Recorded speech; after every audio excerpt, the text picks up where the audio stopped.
Hello hi అందరికీ నమస్తే అస్సలం వలైకుం వరహ్మతుల్లాహి వబరకాతుహు ఫ్రెండ్స్ నేను మీ మిత్రుడు Rayampeta Aslam Sheikh AP young leaders organization ఫౌండర్ని. ఈ రోజు ఈ వీడియో ద్వారా మీ ముందుకు రావడం ముఖ్య కారణం ఏంటంటే కన్నా నేను గత 4 గంటల ముందు ఒక వీడియో చూడడం జరిగింది. మన మహాసేన రాజేష్ గారు మాట్లాడుతూ ఒక విషయాన్ని తెలియజేశారు. అదేంటంటే కన్నా తనను కొంతమంది కావాలని టార్గెట్ చేస్తూ తనతో పాటు పార్టీని కూడా కించపరిచే విధంగా మాట్లాడుతున్నారు. కాబట్టి ఇది కేవలం మహాసేన గారిని పి గన్నవరం నియోజకవర్గం ఎమ్మెల్యే అభ్యర్థి ప్రకటించడం వల్లే జరుగుతుందనే ఒక ఆలోచనతో అవసరమైతే తనకు ఇచ్చినటువంటి ఆ బాధ్యతని తప్పుకునే దానికి నేను సిద్ధంగా ఉన్నానని తెలియజేశారు. ఆ విషయాన్ని నేను నిజంగా తీవ్రంగా ఖండిస్తున్నాను. ఎందుకంటే కన్నా రాజేష్ గారు, మహాసేన రాజేష్ గారు తన యొక్క నాయకత్వాన్ని బలోపేతం చేసుకోవడానికి, నాయకత్వాన్ని నిరూపించుకోవడానికి దాదాపుగా 8 నుంచి 9 ఏళ్ళు కష్టపడి ప్రజాక్షేత్రంలో ప్రజానాయకుడిగా ఎదిగి తను ఈరోజు ఈ స్థాయికి రావడం జరిగింది.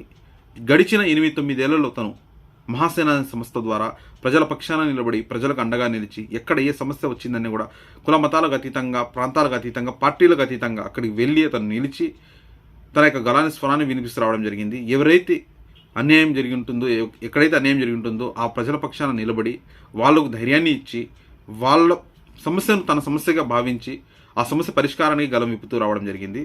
ఆ ప్రక్రియలోనే తన యొక్క నాయకత్వాన్ని మరింత బలంగా చేసుకుంటూ ముందుకు వెళ్ళారు. అటువంటి క్రమంలో అనేక సార్లు తప్పుడు కేసులు రాజేష్ గారి పైన వేయడం జరిగింది. అయినా కూడా ఎక్కడ కూడా బెదరకుండా, భయపడకుండా ధైర్యంగా ముందుకు వస్తూ ఈరోజు టీడీపీ పార్టీలో ఒక అధికార ప్రతినిధిగా, అదేవిధంగా ఏదైతే 2024 ఎన్నికలు రాబోతున్నాయో అందులో పి గన్నవరం నియోజకవర్గం ఎమ్మెల్యే అభ్యర్థిగా స్థానాన్ని సంపాదించుకున్నారంటే కన్నా ఇది కేవలం రాజేష్ గారి ఒక్కరి కృషి వల్లనే అనేది కరెక్ట్ కాదు. ఖచ్చితంగా దీని వెనుకల మహాసేన సంస్థ ఏది ఉందో, ఆర్గనైజేషన్ ఏది ఉందో వారందరి కృషి ఉంది, వారి అందరి సపోర్ట్ ఉంది, వారి అందరి యొక్క సాక్రిఫైస్ ఉన్నాయన్నమాట. కాబట్టి దానివల్లనే రాజేష్ గారు ఈరోజు ఆ స్థాయికి వెళ్ళగలిగినారు. టీడీపీ అధిష్టానం దృష్టిలో ఒక గొప్ప స్థానాన్ని ఏర్పరచుకోలేను. కాబట్టి దయచేసి రాజేష్ గారు నేను ఒక విషయం తెలియజేయాలనుకున్నాను. వాగే వాళ్ళు వాగుతానుంటారు, మురిగే వాళ్ళు మురుగుతానుంటారు. వాటిని మీరు పట్టించుకుంటూ వాళ్ళ కౌంటర్లు ఇచ్చుకుంటూ మీరు వెళ్తూ ఉంటే కన్నా ఏదైతే మీకు బాధ్యతలు మీరు తీసుకున్నారో పి గన్నవరం నియోజకవర్గం ఎమ్మెల్యే అభ్యర్థిగా మీరు అందులో ప్రచారం చేసే విధానంలో కానివ్వండి, లేదంటే ప్రజలకు మీరు చేరువయ్యే విధానంలో కొంచెం సమయం పెట్టే అవకాశం ఉంది. కాబట్టి ఇటువంటి చిల్లర విషయాలను మీరు దృష్టిలో పెట్టుకోకుండా ఎవరైతే మీ పైన కావాలని టార్గెట్ చేస్తున్నారో, ట్రోలింగ్ చేస్తున్నారో వాటన్నిటి మీరు చూసి చూడట్టు వదిలేయాలని నేను కోరుకుంటున్నాను. ఎందుకంటే కన్నా మురిగే కుక్క కరవదు, కరిసే కుక్క మొరవదు అన్నమాట. కాబట్టి ఈ యొక్క సామెత మీరు దృష్టిలో పెట్టుకోండి. ఎవరైతే మీ వెనకాల మురుగుతున్నారో వాళ్ళ వల్ల మీకు ఎటువంటి నష్టం అయితే లేదు.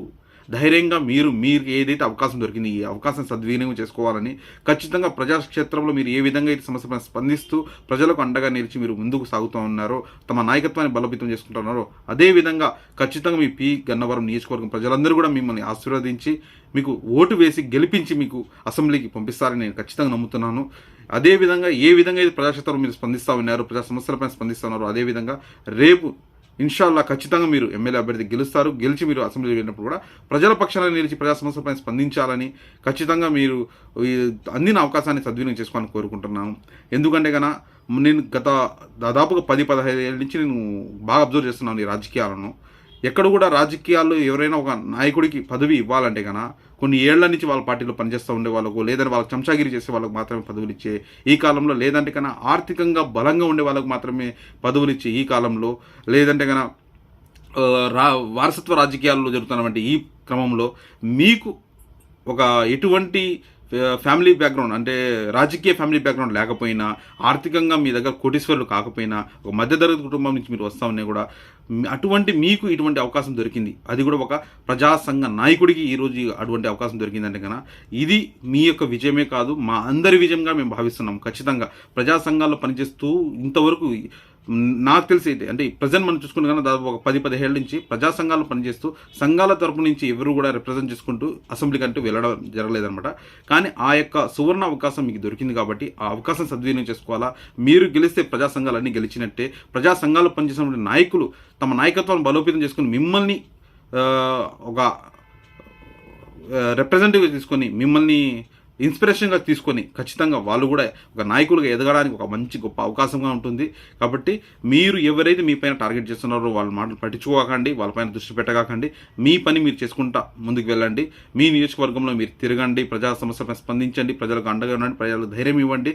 ఖచ్చితంగా మీరు మీ నాయకత్వాన్ని జెన్యున్గా ఏ విధంగా అయితే కనుక మహాసేన మీరు పనిచేశారు, అదేవిధంగా ఇప్పుడు మీకు టీడీపీలో మీరు ఉన్నారు కాబట్టి ఆ పార్టీ కూడా అదేవిధంగా మీరు పనిచేసి కార్యాచరణ చేసి ముందుకు వెళ్ళగలిగితే ఖచ్చితంగా రేపు పి గన్నవరం ఎమ్మెల్యే అభ్యర్థిగా మీరే ప్రమాణ స్వీకారం చేయబోతున్నారు, మీరే ఒక గొప్ప స్థానంలో అసెంబ్లీకి వెళ్ళబోతున్నారు. కాబట్టి మేమందరం మీకు అండగా ఉంటాం. మా యొక్క ఆర్గనైజేషన్ తరపు నుంచి మేము ఆర్గనైజేషన్ తరపు నుంచి ఏ పార్టీ కూడా మేము సపోర్ట్ చేయడం లేదు, ఇది ఫ్యాక్ట్ చెప్తున్నాం. ఎందుకంటే మా ఆర్గనైజేషన్ అన్ని పార్టీకి సంబంధించిన వీళ్ళు ఉన్నారు కాబట్టి అది రాజకీయంలో ఈ సంవత్సరం మాత్రం ఖచ్చితంగా 2020 ఎన్నికలు వారు ఇష్టం వచ్చిన వాళ్ళకు వాళ్ళు సపోర్ట్ చేసుకుంటారు. కానీ నేను పార్టీకి కాకుండా కేవలం మీకు మాత్రమే మీ నాయకత్వాన్ని నమ్ముతూ మిమ్మల్ని మీ యొక్క పోరాట పటిమను నేను చూశాను కాబట్టి ఖచ్చితంగా మీకు మా యొక్క సపోర్ట్ ఏపీ యంగ్ ఆర్గనైజేషన్ తరపు నుంచి ఖచ్చితంగా ఉంటుందని తెలియజేసుకుంటున్నాను. దయచేసి మీరు భయపడకండి, మీకు అండగా మేము ఉంటాము.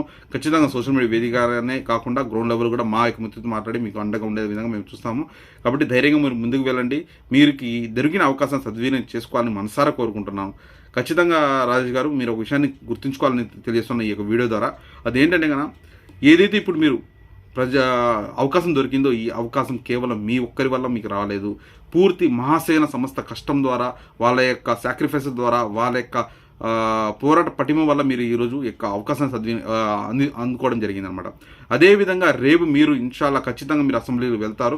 వెళ్ళినప్పుడు కూడా మీరు గుర్తుపెట్టుకోండి, మీరు అసెంబ్లీకి వెళ్ళినప్పుడు కేవలం మీరు ఒక్కరు కాదు అక్కడికి వెళ్ళేది, మాలాంటి వాళ్ళు అందరి తరపున రిప్రజెంట్ చేస్తూ మీరు ప్రజా సంఘాల తరపు నుంచి ఒక నాయకుడు అసెంబ్లీలో అడుగు పెట్టాడనే విధంగా మీరు అక్కడ మీ నాయకత్వాన్ని నిరూపించుకోవాలా. ఆ విధంగా మీరు ముందుకు వెళ్ళాలని కోరుకుంటున్నాను.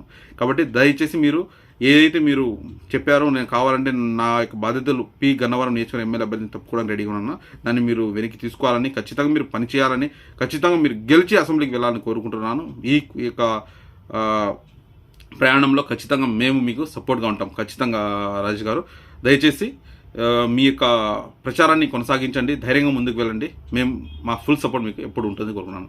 ఫ్రెండ్స్, నేను అదేవిధంగా మన ఏపీ యంగ్ ఆర్గనైజేషన్నే కాకుండా ప్రతి ఒక్కరికి నేను ఒకటే తెలియజేస్తున్నాను, దయచేసి రాజేష్ గారిని ఒక పార్టీ పరంగానో, లేదంటే ఒక కులం పరంగానో, లేదంటే ఒక ఆర్గనైజేషన్ పరంగానో చూడకండి. ఒక మంచి వ్యక్తిగా, ప్రజా సమస్యలపై స్పందించి ఒక నాయకుడిగా, ఒక మధ్యతరగతి కుటుంబం నుంచి ఈరోజు అసెంబ్లీకి వెళ్ళే ఒక అవకాశాన్ని దక్కించుకున్న ఒక నాయకుడిగా ప్రతి ఒక్కరికి అతను అండగా ఉండి అతని అసెంబ్లీకి పంపించడానికి, ఎమ్మెల్యేగా గెలిపించడానికి పనిచేయాలని, కృషి చేయాలని మనసారా కోరుకుంటున్నాను.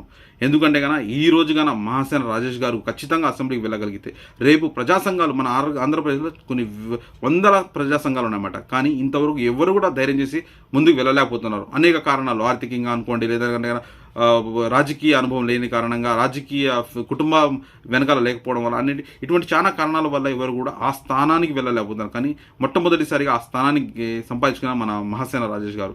కాబట్టి ప్రజా సంఘాల్లో ఉండే ప్రతి నాయకుడికి మీరు ఒక ఆదర్శంగా నిలిచేవాలా, ఒక ఇన్స్పిరేషన్గా ఉండాలని మనసారా కోరుకుంటున్నాను. కాబట్టి ధైర్యంగా మీరు ముందుకు వెళ్ళండి. మీ యొక్క ఈ ప్రయాణంలో మేము ఖచ్చితంగా మీకు అండగా ఉంటామని తెలియజేసుకుంటాం. Thank you very much. Jai Bhim, జై భారత్, జై హింద్. అస్సలాము అలైకుం వరహమతుల్లాహి వబరకాతుహు. జై ఏపీ యంగ్ లీడర్స్ ఆర్గనైజేషన్.